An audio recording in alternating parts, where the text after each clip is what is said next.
आखिरी में मेरे महादेव को एक लोटा जल चढ़ाना प्रारंभ करना, सारी राहें तुम्हारे सामने खुलकर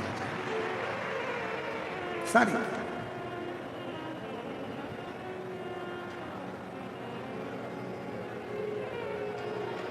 और शंभु शरणे पड़ी मांगू घड़ी रे घड़ी, दुख काटो दया करी दर्शन आपो। ओ शंभु शरणे मांगू घड़ी रे घड़ी, दुख काटो दया दर्शन आपो।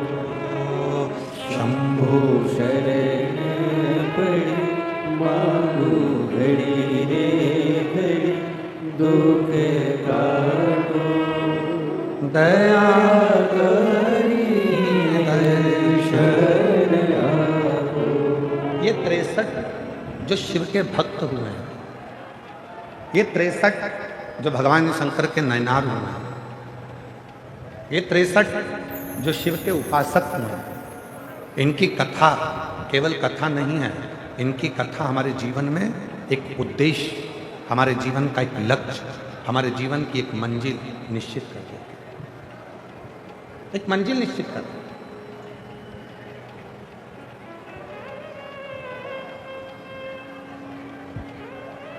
ये 63 नयनारों की जो कथा है, ये हमारे जीवन में एक बल उत्पन्न करती है, हमें बल देता है, हमें अविरल भक्ति प्रदान करते हैं। क्यों? ये मीराबाई की कथा, कर्माबाई की कथा, नामदेव जी की कथा, तुकाराम जी की कथा, रामकृष्ण परमहंस जी की कथा, श्री रामानंद स्वामी जी की कथा, निम्बार्काचार्य जी की कथा, श्रीमद् वल्लभाचार्य जी की कथा, ये जितने भी भारत की भूमि के जो संत हुए हैं, इनकी संतों की कथा हम क्यों सुनते, क्यों श्रवण करते हैं? जिससे हमारे भीतर भक्ति प्राप्त हो, भक्ति का बल बढ़े। पर सुनोगे तो ही तो भक्ति का बल बढ़ेगा। जिसने जिंदगी में सुन लिया, उसी ने जिंदगी में बहुत कुछ कर लिया, और जो सुनकर ही नहीं चला तो उसने अपनी जिंदगी को केवल बर्बाद कर दिया, सुना ही नहीं। पर क्या सुनना है, कैसे सुनना है, और क्या सुनकर अपनी जिंदगी में उतारना है, ये आपको आना चाहिए। ये कोई सिखाने वाला नहीं होगा आपको कि आपको क्या सुनना है और क्या नहीं सुनना और क्या अपनी जिंदगी में उतारना। अयोध्या में एक थी मंथरा, लोग कहते हैं उसने कैकेयी की बुद्धि बिगाड़ी। शिव महापुराण की कथा श्री रामचरितमानस का छोटा सा संवाद लेकर चलती है। ऐसा नहीं कि राम कथा शिव महापुराण में नहीं है, छोटा सा संवाद रामचरितमानस का शिव महापुराण में वर्णन आता है। एक मंथरा, अयोध्या के राज्य को डिगाने के लिए मंथरा ने केवल कैकेयी के कान नहीं भरे, मंथरा सबसे पहले गई कौशल्या जी के पास। कौशल्या जी को अपशब्द कहे कैकेयी के बाद, सुमित्रा के बारे में। जब कौशल्या जी के कानों में बात नहीं ठहरी, तब वो मंथरा गई सुमित्रा जी के पास।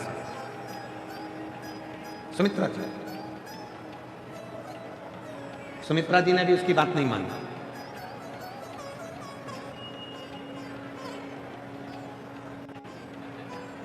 माता सुमित्रा भी उसकी बात नहीं मानी। तब वो मंथरा गई कैकेयी के पास में, और कैकेयी ने उसकी बात को माना। अब देखिए जरा, मंथरा पहले कौशल्या जी के पास गई, कौशल्या जी ने बात को नहीं मानी। मंथरा फिर सुमित्रा जी के पास गई, सुमित्रा जी ने बात को। फिर मंथरा गई कैकेयी के पास, और कैकेयी ने बात को माना। और इसके बाद भी मंथरा गई। ऐसा नहीं कि मंथरा कैकेयी के बाद कहीं नहीं गई, मंथरा गई। जब भरत जी अपने नाना के घर से आए तो मंथरा उनके पास भी गई, और जो भरत जी के पास जाकर मंथरा ने बोलना चालू करा तो भरत जी को गुस्सा आया और मंथरा को उठाकर पटक दिया। उसने नहीं सुना, भरत जी ने भी नहीं सुनी, कौशल्या जी ने भी नहीं सुनी, सुमित्रा जी ने भी नहीं सुनी। सुनी तो केवल एक ने सुनी, वो कैकेयी ने सुनी। उस मंथरा ने कौशल्या जी के माध्यम से घर को तोड़ना चाहा। उस मंथरा ने सुमित्रा जी के माध्यम से घर को तोड़ना चाहा। उस मंथरा ने देख लिया कि जब कहीं काम नहीं चला तो केकई के पास भी गई, वहां जाकर कान भरे, वहां जाकर थोड़ा सा कानों में जहर घोला और उसने घर को तोड़ दिया। शिव पुराण कहती है एक मंथरा वो घूमती ही रहती है, ऐसा नहीं है कि भीलवाड़ा में नहीं आई। एक मंथरा है वो घूमती रहती है, वो भीलवाड़ा भी आएगी। तुम्हारे घर में जितने सदस्य हैं, तुम्हारी सास है तो उसके पास भी जाएगी, जेठानी है तो उसके पास भी जाएगी, देवरानी है तो उसके पास भी जाएगी, और वो मंथरा तुम्हारे पास भी आएगी। अब मंथरा ये देखती है कि किसके माँ बाप के संस्कार कैसे हैं। कौशल्या जी के माता पिता के संस्कार समझ में आए, सुमित्रा जी के माता पिता के संस्कार समझ में आए, और केकई जी के माता पिता के संस्कार सामने आए। वो मंथरा आई।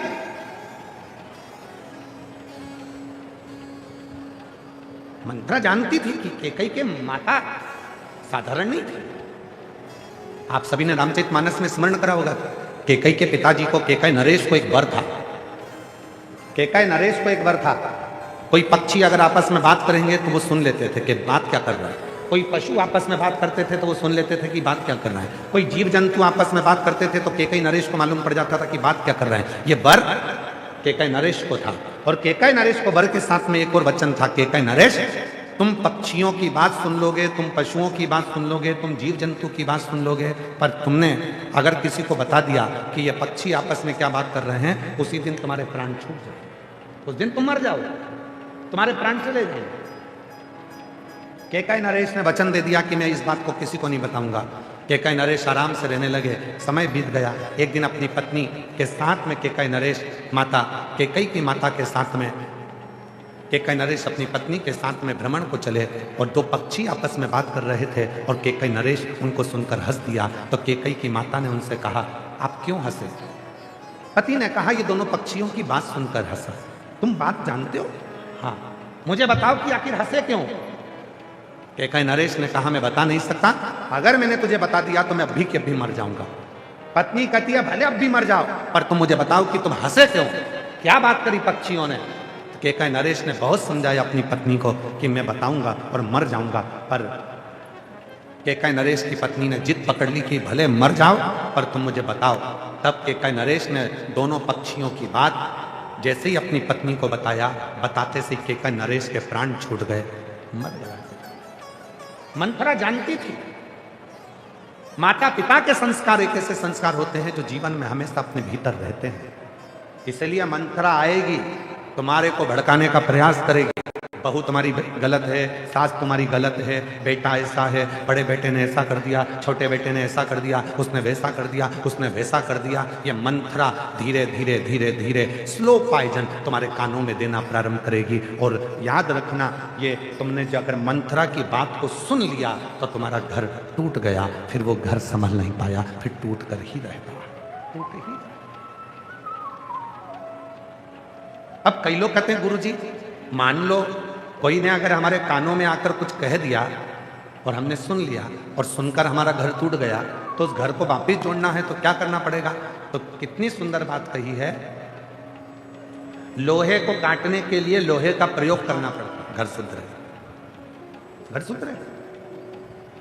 और ये बात केवल सहजता वाली विषय नहीं है कि रामचरितमानस शिव महापुराण में जब भगवान शंकर का विवाह माता पार्वती जी के साथ हो रहा था, हिमालय राज ने पूरा साज सजाया था, बहुत सारे कलश लगाए थे, तोरण द्वार लगाए थे, मंडप लगाए थे, पूरा साज सजा हुआ था, पूरा संपूर्ण साज। शिव जी का विवाह पार्वती के साथ।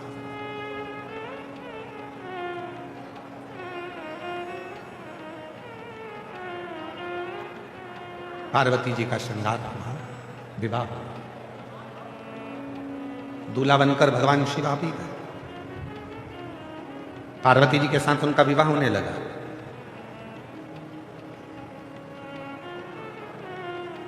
हम आपसे पूछते हैं, शादी के समय पर जितनी लड़की खुश दिखती है उतना लड़का खुश नहीं दिखता। तुम पूरी दुनिया के दूल्हा और दुल्हन को देख लेना, और बल्कि स्टेज पर अगर लड़की ज्यादा खुश दिखती है तो पति का मुंह देखकर बेचारी वो भी मुसद्दी लाल हो जाती है, एकदम चुप। ज्यादा हंसूंगी, मुस्कुराऊंगी, अपनी बहनों से बात करूंगी, सहेलियों से बात करूंगी, इनका मुंह मेंढक की तरह लटका हुआ है तो मुझे भी ऐसे ही करना पड़ा। बोल चेहरा उतरा है।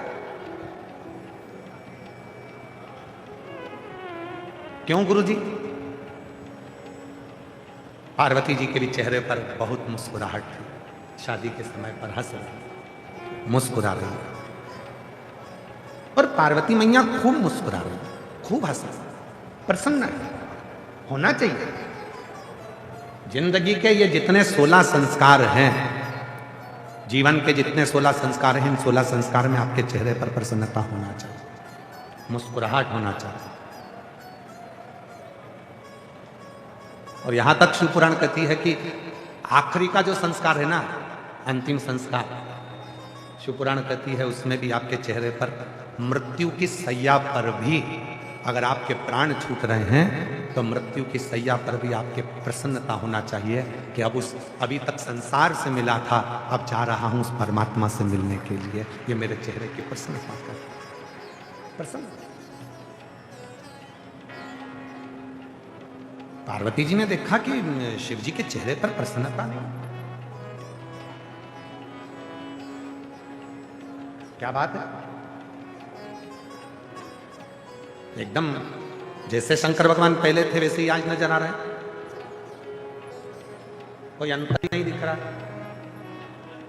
विवाह में तो खुश होना चाहिए, पर इनके चेहरे पर तो कोई प्रसन्नता दिख ही नहीं रही। बात क्या है?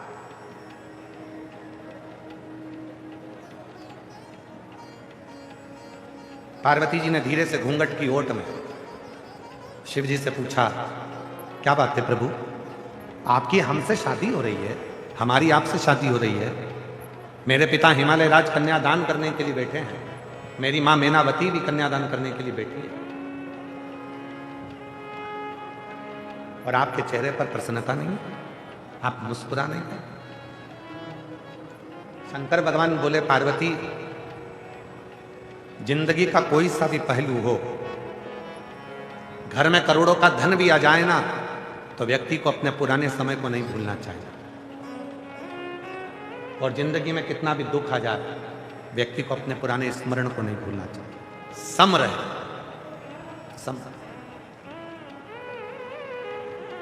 सम रहे। हाँ, सम। मैं समझी नहीं।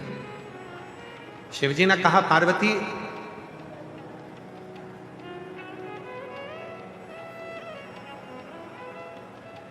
जब तक लड़के का विवाह नहीं होता तब तक वो 2 पांव वाला रहता है।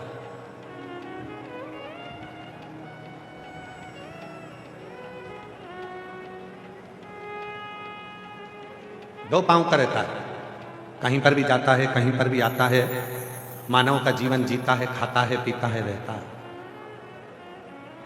शादी हो गई, उसके साथ में 2 पांव और जुड़ गए। अभी तक वो मानव था, अब 4 पांव वाला हो गया, मतलब वो पशु हो गया। कितने पांव का हो गया? जम के बोलो।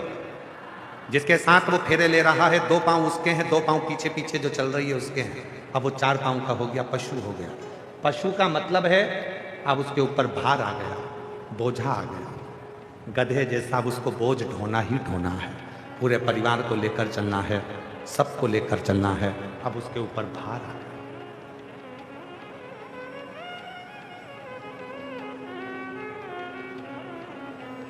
पशु बन गया।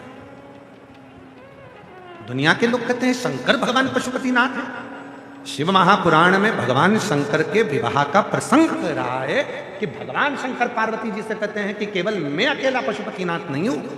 जिस लड़के की शादी होती है और वह अपनी पत्नी के साथ जब 7 फेरे लेता है तो वो भी पशुपतिनाथ बन जाता है, वो भी पशुपतिनाथ। मतलब अब तेरे ऊपर भी भार आ गया। अभी तक 2 चरण थे, अब 4 चरण आ गए। अभी तक 2 पांव थे, अब 4 पांव आ गए। जब 4 पांव आ जाए तो समझ लेना कि बोझा ढोना चालू करना है, सबका वजन ढोना है। ससुराल वालों को भी झेलो और अपने परिवार वालों को भी झेलो। वो कुछ बोले उनको भी झेलो, वो कुछ बोले उनको भी झेलो। सारे रिश्ते, नाते, कुटुंब, कबीला सब बोझा कंधे पर आ जाता।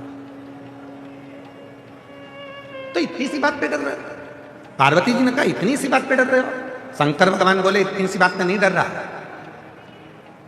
4 पांव के बाद में 6 पांव भी होंगे। समझ गए आप लोग? जम के तो बोलो जरा। 4 पांव के बाद कितने होंगे? 6 पांव। हमारे 2 बच्चे भी होंगे। और 6 पांव किसके होते हैं? शंकर भगवान अपनी शादी में जो ज्ञान दे रहे हैं वो संसार के एक एक व्यक्ति को उस ज्ञान को धारण करना चाहिए। जब तक तुम्हारे 2 पांव हैं, तुम मानव हो, इंसान हो, जा रहे हो, ला रहे हो, कमा रहे हो, एंजॉय कर रहे हो, खा रहे हो, दोस्तों के साथ बैठ रहे हो, घूम रहे हो, फिर रहे हो, सब कुछ है। पर शादी हो गई, 4 पांव हो गए, 2 तुम्हारे, 2 धर्म पत्नी के, 4 पांव हो गए। 4 पांव हो गए मतलब तुम्हारे ऊपर बोझ हो गए, पशु पड़ेगी, सबके लिए संभालना पड़ेगा, सबको जोड़ना पड़ेगा। इसके बाद में अभी 2 पांव और बढ़ने वाले हैं, मतलब तुम्हारे घर में 2 बच्चे होने वाले हैं। अब कितने पांव हो गए? मतलब 1 बच्चा होने वाला है तो कितने पांव हो गए? 6। अब तुम्हारे घर में बेटा जन्म लेगा, बेटा जन्म लिया तो कितने पांव हो गए? 6 पांव। अब तुम्हारे घर में बच्चे 6 पांव हो गए। 6 पांव किसके होते हैं? मधुमक्खी के। 6 पांव किसके होते हैं? मधुमक्खी के। मधुमक्खी जैसे, मतलब अभी तक तुम इंसान थे, मनुष्य थे, मानव से अब तुम्हारे 4 पांव हुए, पशु बन गए, पशु से अब तुम घर में एक बेटा हो गया, उसके 2 पांव आ गए तो तब मधुमक्खी हो गए। मधुमक्खी का मतलब होता है फूलों का रस लाते जाओ, छत्ते में डालते जाओ, कमाते जाओ, घर में भरते जाओ, कमाते जाओ, भरते जाओ, कमाते जाओ, भरते जाओ, इन औलादों के लिए भरते जाओ, इन परिवार वालों के लिए भरते जाओ। मतलब 6 पांव होते से तुम मधुमक्खी हो गए, भरते जाओ, भरते जाओ, भरते जाओ। अब 6 पांव के बाद 2 पांव और आने वाले हैं, बहुरानी। 6 पांव के बाद में 2 पांव और आने वाले हैं। अब कितने हो जाएंगे? जम के बोलो। 8 पांव। शंकर जी कह रहे हैं अपने विवाह में पार्वती जी को, एक समय ऐसा आएगा कि 8 पांव हो जाएंगे, बहू घर में आ जाएगी। 8 पांव किसके होते हैं? मकड़ी के। 8 पांव किसके होते हैं? मकड़ी के। शंकर जी कहते हैं जब 8 पांव हो जाएंगे, इतना जाल बिछा लूंगा अपने व्यापार का, अपने घर का, पूरा जाल ऐसा बिछा लेता हूँ, खूब कमाता हूँ, खूब बढ़ता हूँ, खूब जाल बिछाया, फैक्ट्री, दुकान, घर, गाड़ी, बंगला, बच्चे, बच्ची, बहू, सबका जाल बिछा, और एक दिन उसी जाल में फंसकर मैं मर जाता हूँ और आगे बढ़ नहीं पाता हूँ। ये जिंदगी। अब बता पार्वती, शादी में मुस्कुराऊं कि एक जैसा रहे? अब बोलो बोलो। मुस्कुराओ। वजन बड़ा, वजन, परिवार बड़ा तो कमा कमा कर लाना पड़ेगा, देना पड़ेगा। इसलिए शिव जी की कथा कहती है शंकर भगवान सम है, इसलिए उनका नाम है समेश्वर महादेव। शिव सम, समेश्वर, एक जैसे रहते हैं। कोई मन में विचार नहीं, कोई मन में सोच नहीं, कोई मन में विचार नहीं इस तरह का कि मुझे क्या मिला। फिर वो किसी ने एक बहुत सुंदर बात कही कि 4 दिन की चांदनी फिर अंधेरी। फिर वही दूल्हों को देखो, शादी में जो दूल्हा सबसे ज्यादा नाचता है, बाद में पानी की बाल्टी और दूध की थैली वही खरीदने जाता है।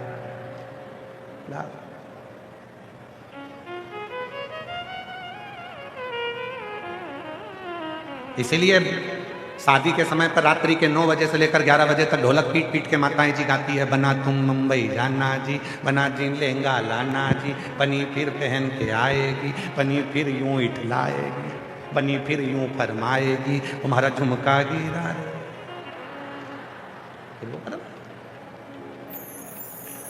क्यों?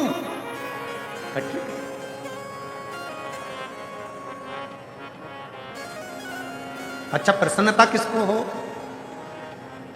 प्रसन्नता किसको हो? जिसका पहला ब्याह हो रहा हो। तो पार्वती जी को प्रसन्नता हो रही है कि मेरा पहला विवाह है। शिव जी को काय की प्रसन्नता? उनको मालूम है कि मेरी 50 तो पहले चली गई है, ये तो 51 भी है। जो गले में मुंडों की माला है शिव जी के, शंकर जी के गले में दो मुंडमाला होती है। कभी आप लोग महाकाल राजा का दर्शन करेंगे, विश्वनाथ जी का दर्शन करेंगे, तो दो मुंडमाला मेरे शंकर भगवान को पहनाई जाती है। एक मुंडमाला में गले में हड्डियों की मुंडमाला होती है, खोपड़ी खोपड़ी, आप लोगों ने दर्शन करा होगा। दूसरी मुंडमाला में मुंडों में मूंछ होती है, जो मुंड है उसके अंदर मूंछ होती है। दो मुंडमाला भगवान शंकर के गले में होती है। एक हड्डियों की, वो हड्डियों की जो मुंडमाला होती है वो पार्वती जी जो पूर्व में अपने शरीर को त्याग चुकी थी 50 बार, उनकी वो मुंडों की माला शिव धारण करते हैं। सती, गौरव, उमा, कात्यायनी, कुष्मांडा, स्कंदा, बगला, मातंगी, धूमा, ऐसी माता पार्वती जी के जो स्वरूप पहले हो चुके हैं, उसकी कमला, मातंगी, और शिवजी के गले में जो मूंछ वाले मुंडों की माला है वो शिवजी के गले में वो राहु के मुंड है जो शंकर भगवान धारण कर, राहु के मुंड। तो जिसकी पहली शादी हो रही हो प्रसन्न वो हो। तुम खुद देखो, शादी में जितना दूल्हा प्रसन्न दिखता है, जितनी दुल्हन प्रसन्न दिखती है,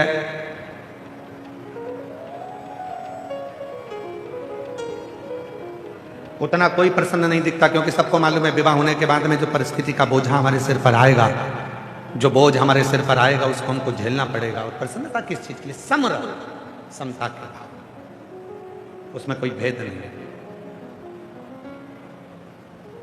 समता का। और जिसने अपनी जिंदगी को समता में जीना प्रारंभ कर लिया, दुख आया कोई बात नहीं, इतने समय सुख तो होगा, कोई बात, अच्छा आएगा, समय बदलेगा, आएगा। कितना सुंदर कहा, अग्नि पुराण में वर्णन आता है, स्वयं अग्नि पुराण में वर्णन करते हैं, सूर्य नारायण भगवान अपनी धर्म पत्नी संध्या से कहते हैं, संध्या सुन, पृथ्वी पर जितने भी तीर्थ हैं ये भक्ति भी देंगे और शक्ति भी देंगे। संध्या, पृथ्वी पर जितने तीर्थ हैं, आप वृंदावन जाइए, आप अयोध्या जाइए, आप जहां द्वारका जाइए, जगन्नाथ जाइए, आप केदार आप जहां जाना चाहो, बद्रीश जाइए, आप जहां मर्जी पड़े वहां जाओ और तीर्थों का दर्शन करो। दुनिया के जितने तीर्थ हैं भगवान सूर्य नारायण माता संध्या से कहते हैं ये भक्ति भी देते हैं और शक्ति भी देते हैं।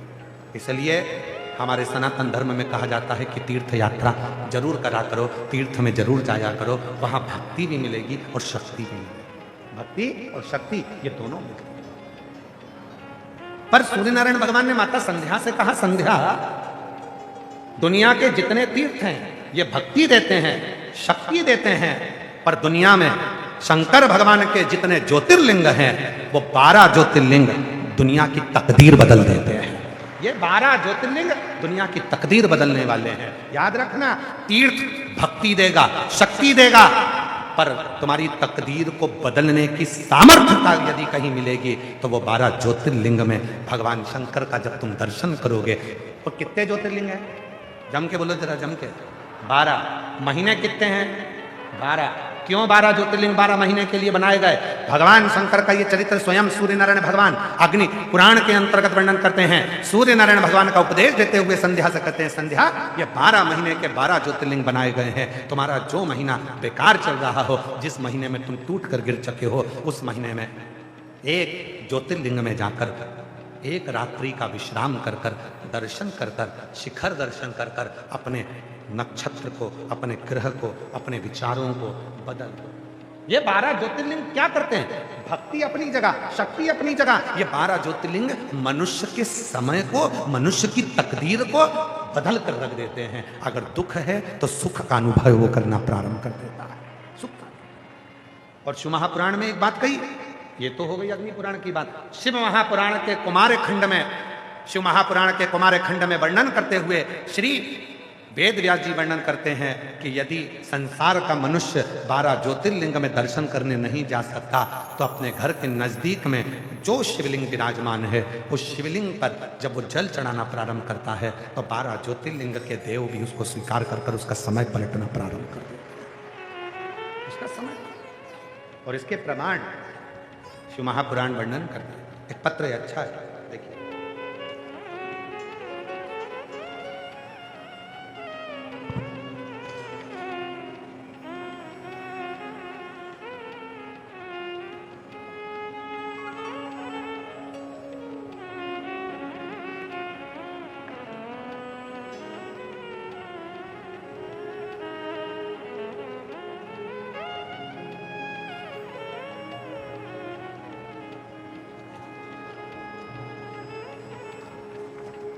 देखिए पत्र में, मेरा नाम बीना यादव है, मेरा मोबाइल नंबर ये है, मैं भीलवाड़ा चंद्रशेखर में रहती हूँ।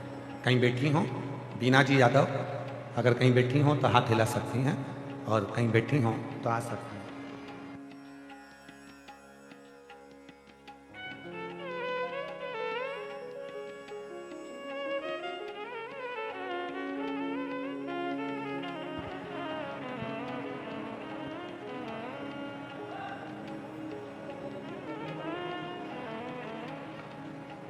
एलईडियाँ अलग चल रही हैं, कथा अलग चल रही है, तो उसको पूरा सेट करो ना तुम लोग।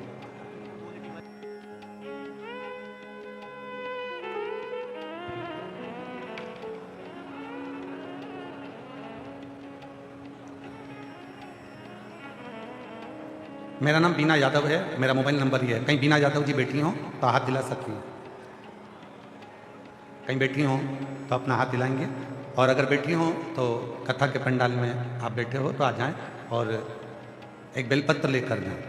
महाराज मेरा नाम बीना यादव है, मेरा मोबाइल नंबर ये है, मैं भीलवाड़ा चंद्रशेखर में रहती हूँ। पत्र को आप लोग एलईडी पर पढ़ सकते हैं, एलईडीओं पे पत्र चल रहे होंगे। मैं 2018 से आपकी कथा सुन रही हूँ। मेरे भोले बाबा ने मेरे जीवन को ही बदल दिया। गुरुदेव, एक लोटे जल का मैं क्या वर्णन करूँ। मेरा बेटा हिमांशु यादव जो पीजी की तैयारी कर रहा था, 2024 में उसने पीजी का पेपर दिया। उसने सोचा कि मेरा एमडी मेडिसिन में एडमिशन हो जाएगा, पर उसका नंबर नहीं आया, और मेरे बेटे के साथ उसका दोस्त भी एमडी मेडिसिन की तैयारी कर रहा था और उसका नंबर आ गया। मेरा बेटा रह गया। मेरे बेटे ने कहा, माँ आप रोज मंदिर जाती हो, वहाँ जाकर साफ सफाई करती हो, पूजन करती हो, फिर भी बाबा ने नहीं सुनी।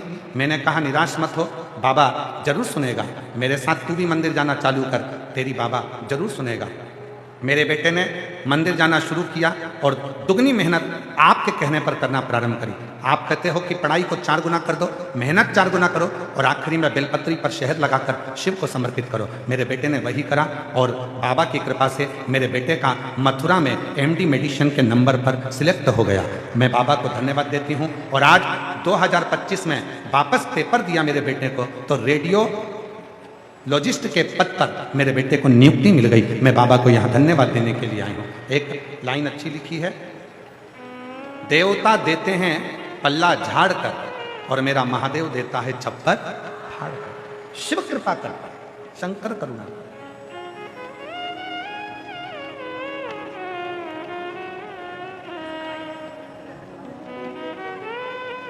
हमारा जो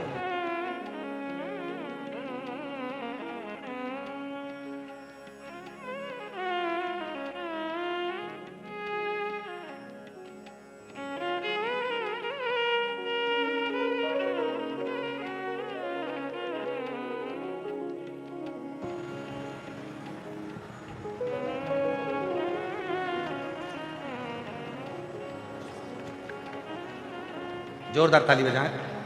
बाबा की कृपा, शिव तत्व। एक लाइन और बड़ी सुंदर है, तेरे दरबार की बाबा निराली शान, तुझे देते नहीं देखा पर झोली भरी देती, मुख दुनिया मोड़े बाबा मुख दुनिया मोड़ेगी बाबा तू,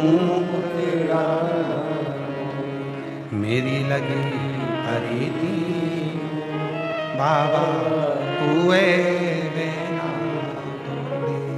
मेरी लगी खरीदी बाबा तू। शिव के प्रति तुम्हारा विश्वास है, आए हो, भरोसा प्रबल रहना चाहिए, विश्वास दृढ़ रहना चाहिए। जब विश्वास दृढ़ होगा, भरोसा प्रबल रहेगा, तो जीवन अपने आप सार्थक होगा। जहाँ भरोसा ही नहीं है, विश्वास ही नहीं है, वहाँ शिव नहीं।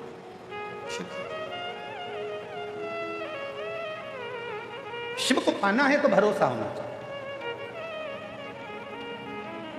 शिव महापुराण का कौमार्य खंड कह रहा है, आप 12 ज्योतिर्लिंग में अपना तकदीर बदलने के लिए, भाग्य बदलने के लिए नहीं जा सकते तो अपने घर के नज़दीक में जो शंकर भगवान का शिवालय है, अपने घर के नज़दीक में जो शिवलिंग है, उस पर एक लोटा जल चढ़ाना प्रारंभ कर दो।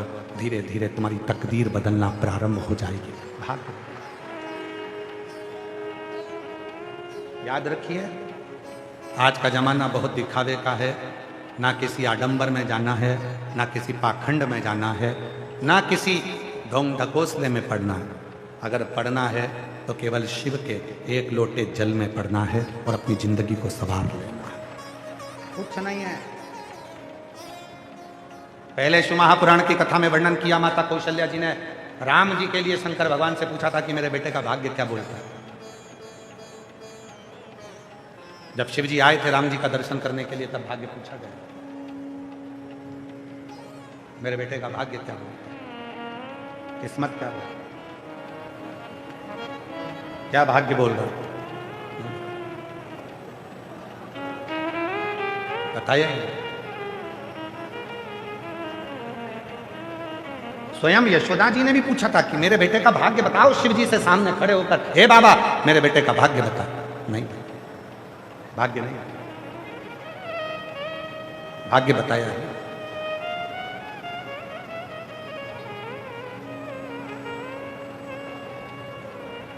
भाग्य नहीं, शिव जी ने मना कर दिया कि मैं किसी का भाग्य नहीं बताता। पर आज के जमाने में, इस कलिकाल में, आज के समय की स्थिति यह हो गई कि दुनिया में इतने सारे भाग्य बताने वाले हो गए, इतने भाग्य बताने वाले हो गए, और दुनिया के लोग भी ऐसे हो गए जो उनके पास जाकर भाग्य पूछते हैं। शिव पुराण कहती है, जब स्वयं शंकर भगवान पहली बार प्रथम वैष्णव थे, शिव राम जी का दर्शन करने गए थे, कौशल्या जी ने कहा था मेरे बेटे राम का भाग्य बताओ। शिव जी ने कह दिया मैं भाग्य नहीं बताता। यशोदा जी ने कहा मेरे कृष्ण का भाग्य बताओ, शंकर जी ने कहा मैं भाग्य नहीं बताता। तो फिर संसार के लोग कैसे हो गए जो दुनिया का भाग्य बता देते हैं। महाराज, शंकर की कथा कहती है दुनिया से भाग्य मत पूछो, शंकर के पास जाकर एक लोटा जल चढ़ाना प्रारंभ करो, भाग्य बदलना प्रारंभ हो जाएगा। क्यों आडंबर में फंसना, क्यों इधर उधर डोलना, क्यों विचारों में फंसना, क्यों यहां वहां जाना, क्यों, किस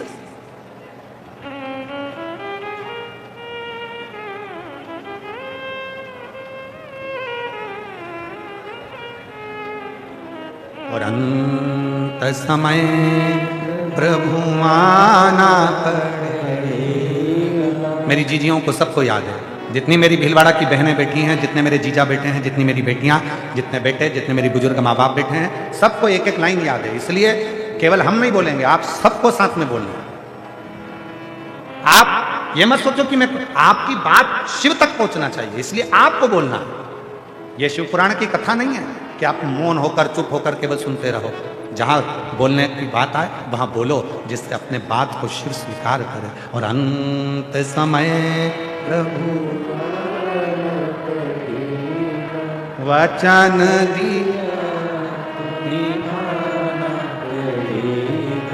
आए नाय प्रभु कुटुंब, अंत समय प्रभु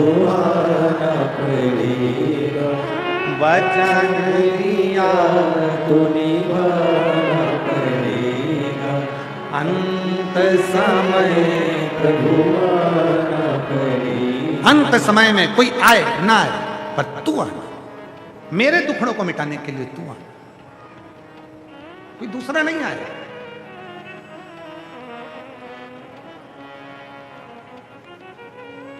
रोज हमें प्रतिदिन महंत श्री बाबूगिरी जी महाराज, हम जहाँ ठहरे हुए हैं, इनका बड़ा आत्मीय प्रेम है, बड़ी सरलता। एक संत की जो सहजता होती है वो महंत श्री बाबूगिरी जी महाराज के चेहरे पर झलकती है और उनका भाव झलकता। रोज हम कल भी बोले थे उनको कि आप हमें लेने मत आया करो, हम तो बाबा की कथा है पहुँच जाएंगे, पर फिर भी वो कल हमको लेने, आज हमको फिर लेने आए तो हमने उनको यही कहा कि बाबा महाराज जी मत लेने आया करो, हम पहुंच जाए। महाराज जी बोले नहीं नहीं महाराज जी, बड़ी मुश्किल से तो भीलवाड़ा आना हुआ है, और भीलवाड़ा में ये योग लगा है शिव जी की कथा का, तो हमें तो मौका मिला है। इसलिए भाव सहजता, सरल।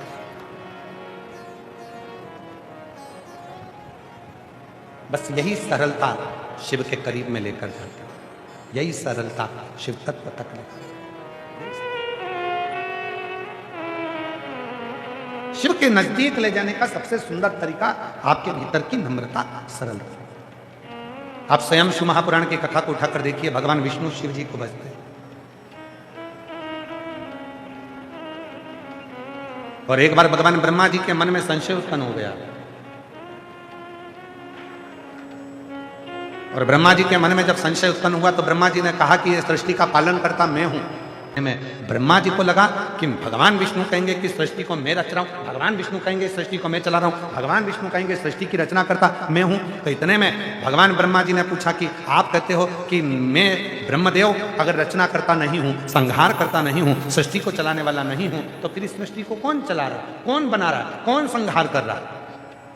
भगवान नारायण ने खुद का नाम नहीं लिया, भगवान नारायण ने कहा इस सृष्टि का यदि कोई रचना करता, कोई संहार करता, कोई चलाने वाला यदि है तो वो केवल एक देव अधिदेव महादेव हैं, इसके सिवाय कोई नहीं।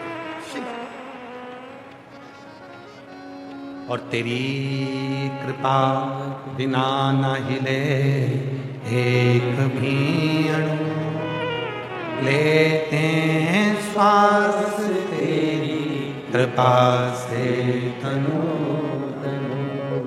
बखान क्या करूं मैं राखों के ढेर का, चपटी भभूत में खजाना।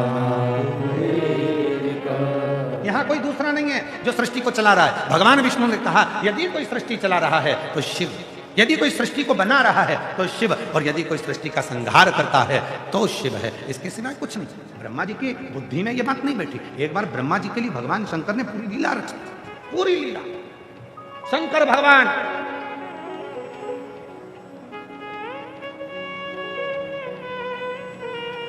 जब विवाह कर नंदी पर बैठकर जाने लगे और जैसे ही शंकर जी नंदी पर बैठकर जाने लगे तो ब्रह्मा जी ने शिव जी को रोक लिया, हाथ जोड़े। ब्रह्मा जी के भीतर का अभिमान फिर झलका। ब्रह्मा जी ने कहा शादी आपकी थी, विवाह आपका था, पूरी सृष्टि को, जितने भी 33 कोटि देवता हैं उनको, जितने भी पशु हैं उनको, जितने पक्षी हैं उनको, जितने गंधर्व, जितनी अप्सरा, जितने नाग, जितने किन्नर, जितने पशु पक्षी जीव जंतु, सबको ब्रह्मा जी बोले देखो मैंने सबका भंडारा भोजन भरण पोषण किया, तुम्हारी शादी में शिव, तुम्हारी शादी। ओहो, शिव जी क्या नंदी रोककर कहा कि मैंने आपकी शादी में सबका भंडारा भोजन किया? कई बार यहाँ या तो शिव पुराण की कथा है, आपको पहले भी कहा है, आज फिर कहते हैं, कथा करवाने वाला भी शिव है, कथा बांचने वाला भी शिव है और कथा सुनने वाला भी शिव है। यहां कोई दूसरा है ही नहीं, कोई दूसरा नहीं है।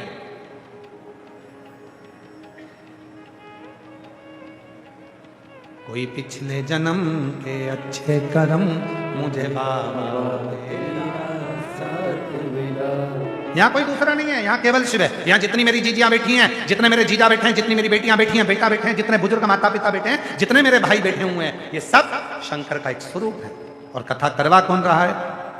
महंत श्री बाबूगिरी जी महाराज के रूप में कहीं शिव ने इनको पकड़ लिया, अपना गण बनाकर इनको आगे कर कर फिर धीरे से विधायक जी को जोड़ लिया, फिर धीरे से पूरी टीम को जोड़ लिया, फिर धीरे धीरे धीरे धीरे पूरा भीलवाड़ा का एक एक बच्चा, एक एक बच्चा, एक एक नारी, एक एक पुरुष, भीलवाड़ा का एक एक एक एक बच्चा इस पूरी कथा को जुड़ गया। मतलब शंकर ने अपना परिवार तैयार कर कर इस शिव महापुराण की कथा को करवा दिया।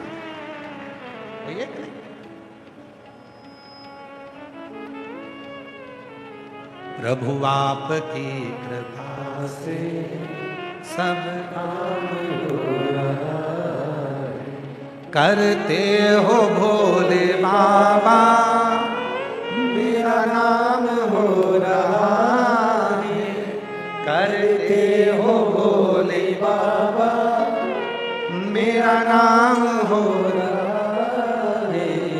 भोले आपकी कृपा से सब काम हो रहा भोले आपकी कृपा से सब काम हो रहा।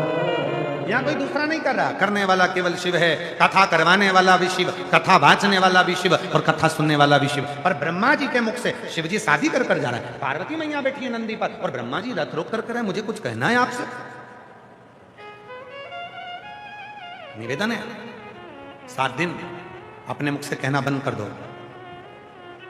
कि मैं गुरुजी भंडारे की व्यवस्था मैं देख रहा हूं, ऐसा जोरदार भंडारा करूंगा, ऐसा जोरदार करूंगा। नहीं नहीं नहीं, तुम नहीं कर सकते। तुम घर में आए हुए 4 लोगों को पानी नहीं पिला सकते, भंडारा का खाक करोगे? तुम नहीं कर सकते। ये मत बोलना कि भंडारा मैं कर, तुम ये बोलो शिवजी का भंडारा शिवजी चला रहे हैं, कहां से आ रहा है, कौन खा रहा है और कौन खिला रहा है मालूम ही नहीं पड़ता। हमारी सामर्थ्यता नहीं है।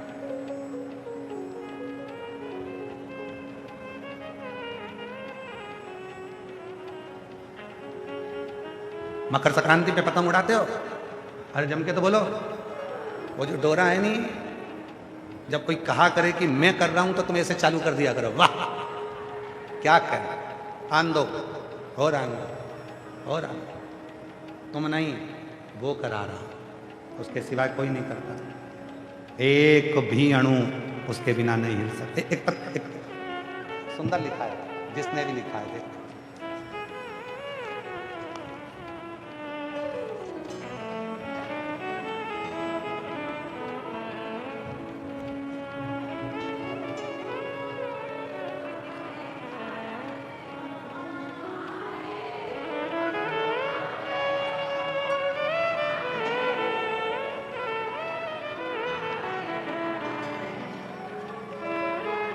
मैं बिमला साहू, जिला राजसमंद, राजस्थान की निवासी हूँ। कहीं बैठी हों तो हाथ हिला सकती हैं? आप ही हैं? आ जाइए, एक बार वापस हाथ हिला दो।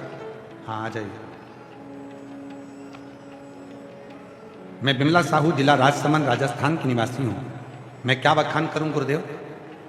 कुबेर भंडारी बाबा ने मेरे ऊपर ऐसी कृपा की है, पत्र को आप लोग एलईडी पर पढ़ सकें। कुबेर भंडारी बाबा ने मेरे ऊपर ऐसी कृपा की है जो हमने कभी सोचा भी नहीं था। मेरी बेटी 2 वर्ष से नीट की तैयारी कर रही थी, लेकिन लाख परिश्रम करने के बाद भी सिलेक्ट नहीं हुआ तो उसने पूरी तरह हार मानी और मुझसे नहीं होगा, किंतु मैंने उसे बाबा पर भरोसा कर एक बार फिर तैयारी कर।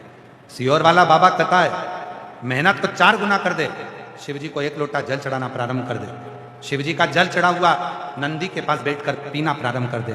पशुपतिनाथ का व्रत मेरी बेटी ने करा और स्वयं मेरी बेटी कथा के एक पंडाल में पहुंच गई, वहां कथा श्रवण करी। उसके मन में और विश्वास हो गया कि अब तो मैं डॉक्टर बनूंगी ही, चाहे कुछ भी हो जाए। गुरुदेव शिव की कृपा ऐसी हुई, बाबा ने मेरी बेटी को सिलेक्ट कर दिया और उसका नीट क्लियर हो गया। आज मेरी बेटी डॉक्टर बन रही है और उसको गवर्नमेंट कॉलेज मिल गया। मैं बाबा को यहाँ धन्यवाद देने के लिए आई हूँ, जो शिव हमारी भीलवाड़ा में आकर ये पवित्र कथा का लाभ मिल रहा है। शिव तत्व है।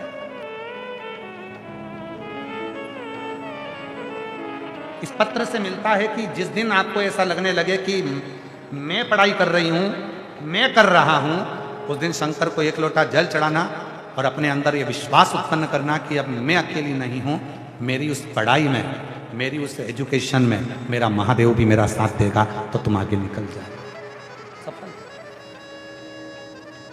कोई दूसरा नहीं। शिव एक पत्र हो रहे, देखिए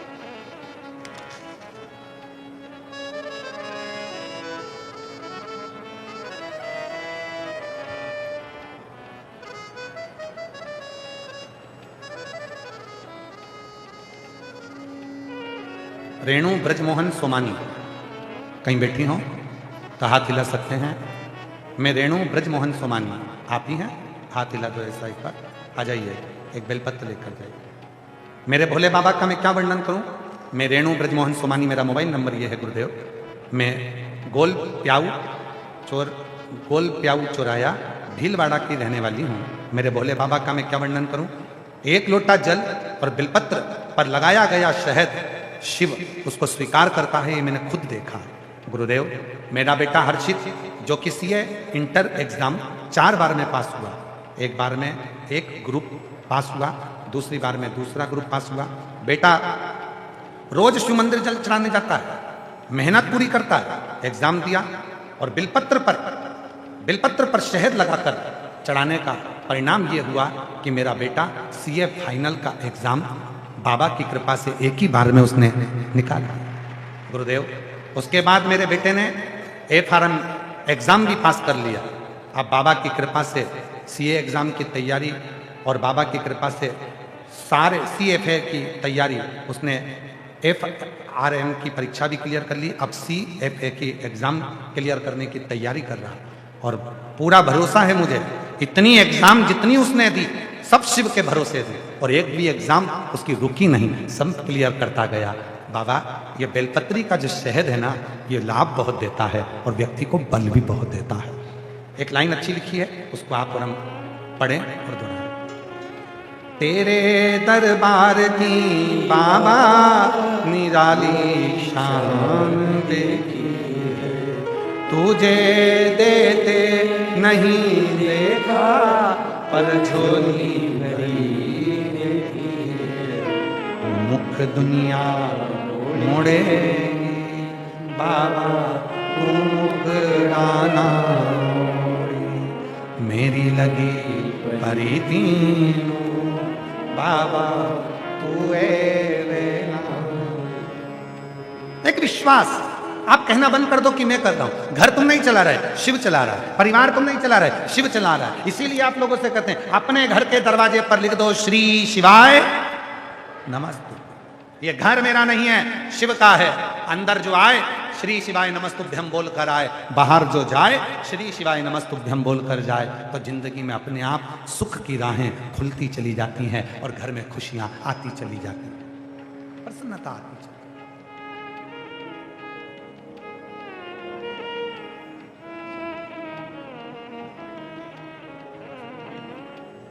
आप होते नहीं, आप तो खुश होइए, बेटा डॉक्टर बन रहा है, इससे ज्यादा क्या चाहिए।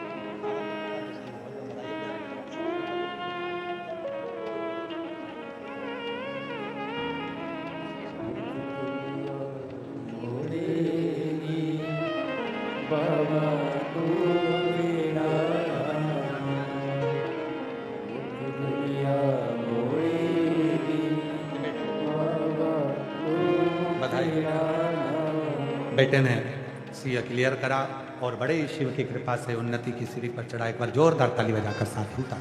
शिव तत्व है, जहां शिव है वहां पे।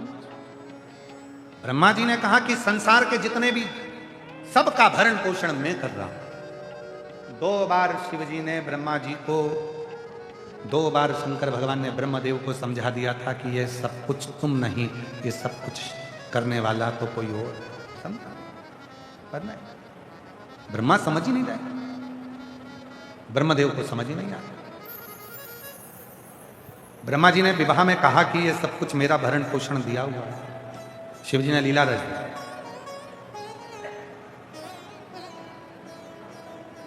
शिव जी ने लीला रच। अब धन्यवाद एलईडी वालों को, एक बार जोरदार ताली बजाओ एलईडी वालों के। साधुता आया जो सही जगह लाकर छोड़ा आप आपने।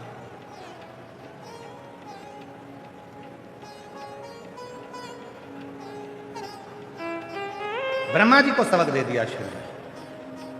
एक बार सबक दिया ब्रह्मा जी को, भगवान नारायण ने कहा कि ये सब कुछ शिव कर रहे हैं, ब्रह्मा नहीं माने। मंथन करा एक पर्वत का, शिवलिंग प्रकट हुआ। शिवलिंग का चरण ढूंढने के लिए भगवान नारायण को भेज दिया और शीश ढूंढने ब्रह्मा जी चले। भगवान नारायण को चरण नहीं मिला, वापिस आ गए, क्योंकि उनको मालूम था कि शिव का चरण ढूंढना कठिन, बहुत कठिन। मेरी जीजियों, कभी भी शिव के मंदिर में जाना तो वहां जाकर यह मत सोचना कि शंकर जी का मुख इधर है कि इधर है कि इधर है कि इधर। समझिए, ये शिवलिंग है, ये जलाधारी है। कई लोगों का मन होता है कि शंकर का शिवलिंग इधर है, मैं इधर बैठकर पूजन करूं। मुख इधर है, मैं इधर बैठकर पूजन करूं, इधर है इधर बैठकर पूजन करूं, या इधर है इधर बैठकर पूजन करूं। शिव महापुराण की कथा कहती है स्वयं ब्रह्मा भी शंकर भगवान के शिवलिंग में उनका शीश नहीं ढूंढ पाए थे। स्वयं भगवान नारायण भी भगवान शंकर के शिवलिंग में चरण नहीं ढूंढ पाए थे, वापिस आ गए। इसलिए जल चढ़ाते समय आप ये मत सोचना कि शंकर का मुख किधर है। जल चढ़ाते समय आप ये विचार करना कि मैं कहीं पर भी बैठकर मेरे पिता को याद करूंगी तो उसको हिचकी जरूर आएगी, वो मुझे याद जरूर करे। हिचकी जानते हो? हिचकी जानते हो कि नहीं जानते? वो जो हिचकी चलती है, तो जैसे हिचकी चली मेरी मम्मी याद कर रही है, हिचकी चली मेरे पापा याद कर रहे हैं, हिचकी चली मुझे वो याद कर रहा है। और एक हिचकी और होती है जो आखिरी में चलती है, निपट ही जाता है, पूरा याद कर लिया। इसीलिए हमने कथा में एक बार कहा था, कई लोगों को उस बात का बुरा भी लगा था, हमने कथा में कहा था कि भोलेनाथ जी से कहना है, भगवान से कहना, भगवान मैं आपको याद करती रहूं, ऐसी कृपा बनाकर रखना, आप मुझे याद मत करना। एक आध दिन आप याद कर लोगे तो मैं तो चल ही जाऊंगी, आप याद रखना, मैं आपको याद। तेरे मंदिर में आना मेरा काम है और मेरी बिगड़ी बनाना तेरा, इसलिए मैं याद करूंगा, वो ठीक।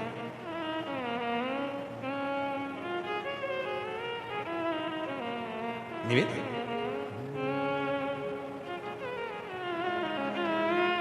अपनी किस्मत का ताला,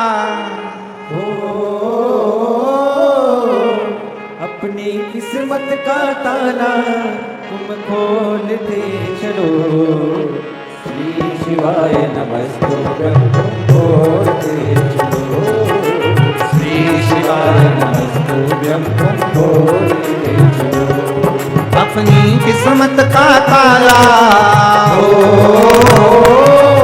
अपनी किस्मत का ताला तुम खोलते चलो,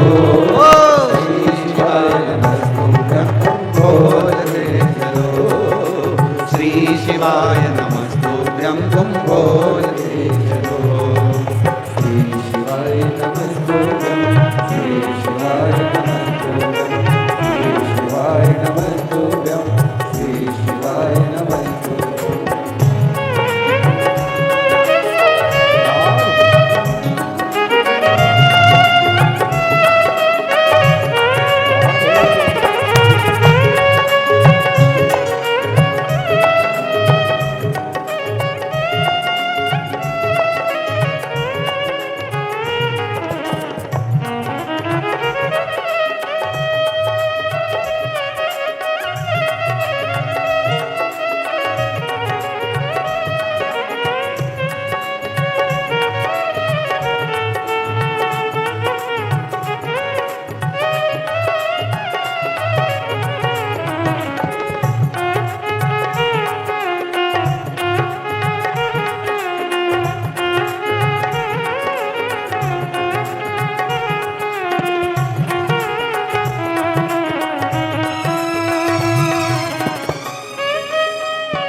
मुश्किल है, समझाना बड़ा मुश्किल है। आखिर वो दर्द दिल है, आखिर वो दर्द दिल है।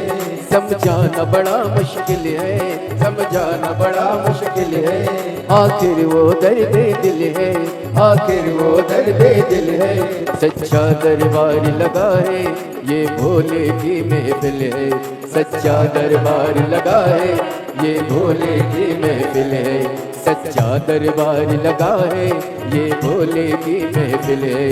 सच्चा दरबार लगा है, ये भोले की महफिल है। नैनों को भोले बाबा का हो, नैनों को काशी वाले का हो, नैनों को डमरू वाले का दीदार चाहिए। वो काशी रहने वाला भोलानाथ चाहिए, वो काशी रहने वाला भोलानाथ चाहिए।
जयपुर से श्री वाल्मीकि दास बाबा जी हैं, जो वहाँ सनातन की ध्वजा को मजबूत कर रहे हैं और सनातन को बड़ी प्रबलता से एकजुट करने में लगे हुए हैं। एक बार महंत वाल्मीकि दास महाराज जी के, वाल्मीकि महाराज जी के लिए जोरदार ताली बजाकर स्वागत करिए। कुछ कमी नरमानों की, कुछ कमी नरमानों की, तेरे दिल दीवानों की, तेरे दिल दीवानों की। कुछ कमी नरमानों की, कुछ कमी नरमानों की, तेरे दिल दीवानों की, तेरे दिल दीवानों की। मुझको मदहोश बनाए कटार तेरे नैनों की, मुझको मदहोश बनाए कटार तेरे नैनों की। मुझको मदहोश बनाए कटार तेरे नैनों की, मुझको मदहोश बनाए कटार तेरे नैनों की। नैनों को भोले बाबा का हो, नैनों को काशी वाले का हो, नैनों को सिहर वाले का दीदार चाहिए। वो काशी रहने वाला भोलानाथ चाहिए, वो काशी रहने वाला भोलानाथ चाहिए। श्री शिवाय नमस्तुभ्यं, श्री शिवाय नमस्तुभ्यं, श्री शिवाय नमस्तुभ्यं, श्री शिवाय नमस्तुभ्यं।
भक्तों के तुम प्यारे हो, भक्तों के तुम प्यारे हो, तुम जिगरी दिल वाले हो, तुम जिगरी दिल वाले हो, भक्तों के तुम प्यारे हो, भक्तों के तुम प्यारे हो, तुम जिगरी दिल वाले हो, तुम जिगरी दिल वाले हो। कितनों पे डोरे डाले तेरे नैन बड़े मत वाले, कितनों पे डोरे डाले तेरे नैन बड़े मत वाले। नैनों को भोले बाबा का, ओ नैनों को काशी वाले का, नैनों को डमरू वाले का दीदार चाहिए, वो काशी रहने वाला भोलानाथ चाहिए, वो काशी रहने वाला भोलानाथ चाहिए। अपनी किस्मत का ताला, ओ अपनी किस्मत का ताला, ओ अपनी किस्मत का ताला तुम खोलते चलो, श्री शिवाय नमः तुम खोलते चलो, श्री शिवाय नमः तुम खोलते चलो, श्री शिवाय नमः तुम खोलते चलो, श्री शिवाय नमः श्री शिवाय नमः श्री शिवाय नमः श्री शिवाय नमः श्री शिवाय नमः श्री शिवाय नमः श्री शिवाय नमः श्री शिवाय नमः श्री शिवाय नमः श्री शिवाय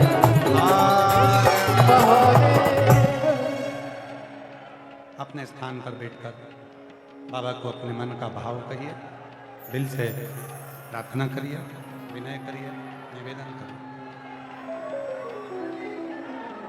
जहाँ जगह मिले वहाँ बैठकर बाबा को अपने मन का भाव कहो, प्रार्थना करो, विनय करो। ये कथा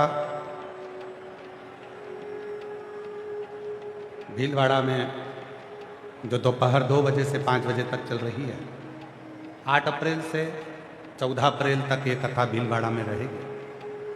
उसके बाद में 17 अप्रैल से 23 अप्रैल तक दिल्ली के जापानी park sector number 10 Rohini Delhi में दोपहर में 1 बजे से 4 बजे तक शिव महापुराण की कथा जापानी park sector number 10 Rohini Delhi में 17 अप्रैल से 23 अप्रैल तक रहेगी।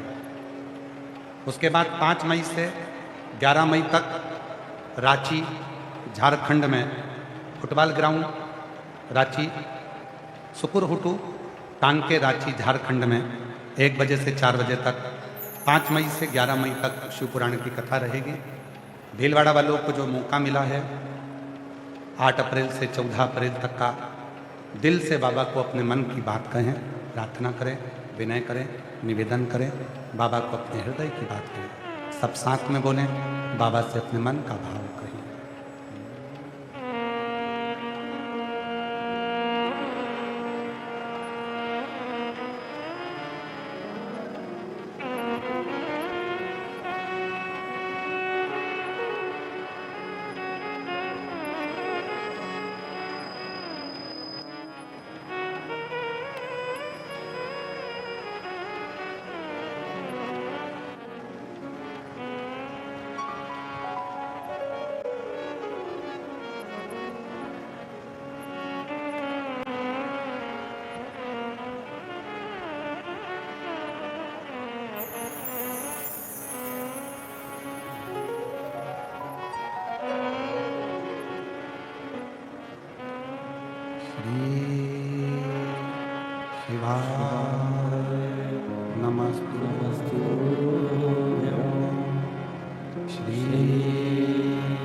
भोला सब दुख काटो हमारा, ओ भोला सब दुख काटो हमारा। शंकर जपूं तेरी माला, भोले बाबा जपूं तेरी माला, सब दुख काटो ओ भोला, सब दुख काटो मारा। वेश है मंगल मंगलकारी, वेश है मंगल मंगलकारी, शमशान वासी हमारा, शमशान वासी हमारा, ओ भोला सब दुख काटो हमारा, ओ भोला सब दुख काटो हमारा।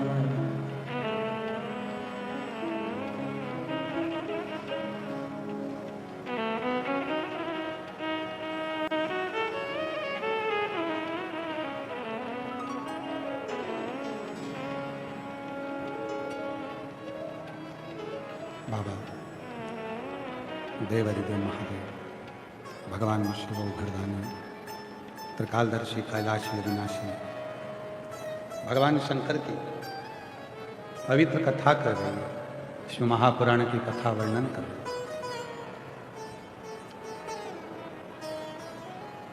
ब्रह्मा जी शीश ढूंढ ढूंढ कर थक गए, तब ब्रह्मदेव एक केतकी के पुष्प को और गौ माता को साथ में लेकर, केतकी के पुष्प ने भी झूठ बोला, गौ माता ने भी झूठ बोल दिया,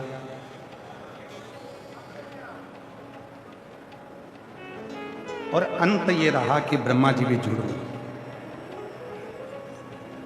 और इतना झूठ ब्रह्मदेव बोलते गए बोलते गए बोलते गए, तो अंत ये हुआ कि ब्रह्मा जी का सिर कट गया, शीश कट गया।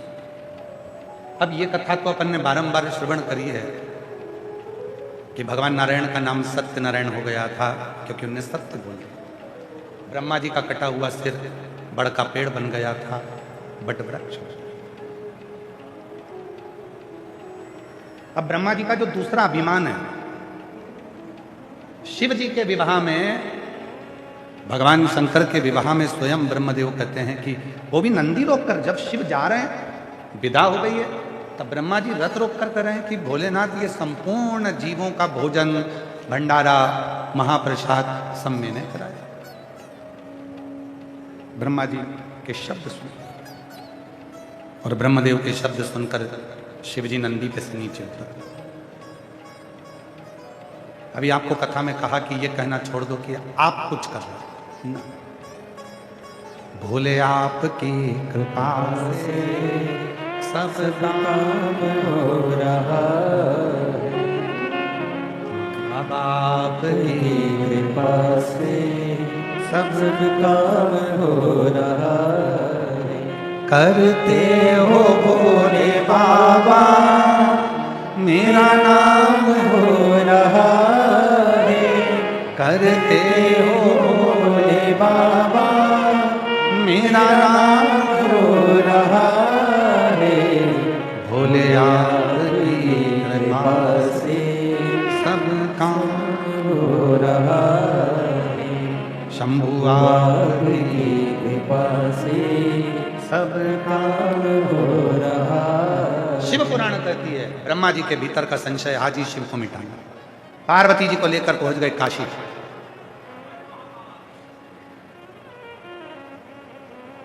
काशी पहले लेकर गए थे कैलाश, पर कैलाश पर पहुंचकर माता पार्वती जी बहुत रोई, आंख में आंसू भर भर कर रोई। शिव जी ने पूछा तू कैलाश आकर रो रही है? कैलाश पर? पार्वती जी कहती हैं हर लड़की की एक ख्वाहिश होती है कि वो शादी कर कर ससुराल जाए, पर मेरी किस्मत तो देखो, शादी करके भी मैं मायके में हूं। शिव जी ने पूछा मायका? हाँ।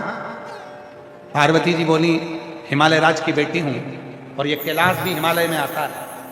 तो ये तो मेरा मायका ही हुआ ना, मैं तो ससुराल गई नहीं। और हर लड़की की इच्छा रहती है कि वो ससुराल तो जाए। अब मेरा ससुराल तो बताओ कहाँ है? शंकर भगवान पार्वती जी को वापस नंदी पर बिठा पूरी पृथ्वी का भ्रमण कराता हूं, जो अच्छा लगे वही ससुराल बना ले। भीलवाड़ा भी आए थे शंकर भगवान, ऐसा नहीं कि शिव जी भीलवाड़ा नहीं आए थे, आए थे।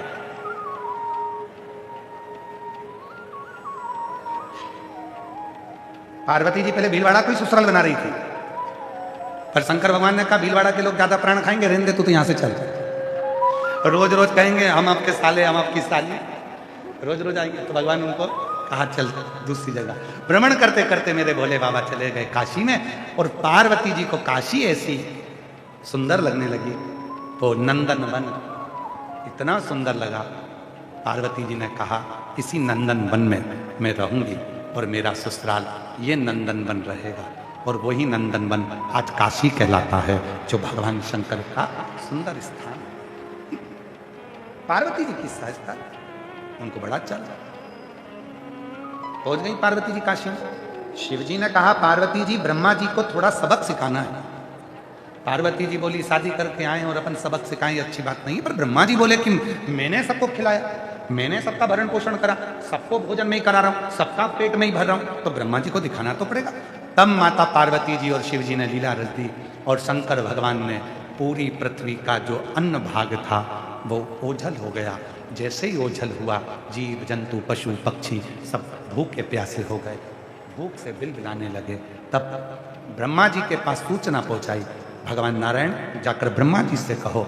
उन्होंने कहा है कि सारी सृष्टि का भार मैं झेलता हूं, सारी सृष्टि का भरण पोषण में करता हूं, तो ब्रह्मा जी से जाकर कहो अब पूरी सृष्टि का भोजन ब्रह्मा जी करा रहे, पूरी सृष्टि का भोजन ब्रह्मा जी कराएंगे। ब्रह्मा जी ने तुरंत नेत्र बंद करे और सृष्टि के भोजन कराने के लिए उन्होंने अन्न को उत्पन्न करना प्रारंभ करा, पर अन्न तो उत्पन्न ही नहीं होता।